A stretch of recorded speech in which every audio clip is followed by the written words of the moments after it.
হে রব্বুল আলামিন, হে একমাত্র মালিক, হে একমাত্র পরওয়ারদিগার, হে একমাত্র রহমত দানকারী, হে একমাত্র সাহায্যকারী, আজ আপনি যদি আমাদেরকে রহমত দেন, তাহলে আমরা এই দেশের মানুষ কঠোর পরিশ্রম করার মাধ্যমে আমাদের প্রত্যাশিত বাংলাদেশকে গড়ে তুলতে পারবো। আজ যদি আল্লাহর রহমত এই দেশ এবং এই দেশের মানুষের পক্ষে থাকে, আল্লাহর সাহায্য,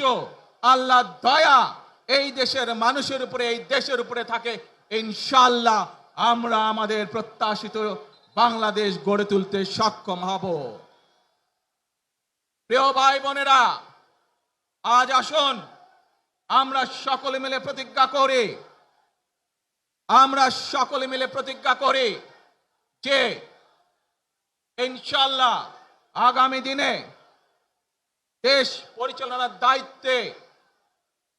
যারা আসবে, আমরা সকলে নবী করিম সাল্লাল্লাহু আলাইহি সাল্লামের যে ন্যায়পরায়ণতা, সেই ন্যায়পরায়ণতার আলোকে আমরা দেশ পরিচালনার সর্বোচ্চ চেষ্টা করব।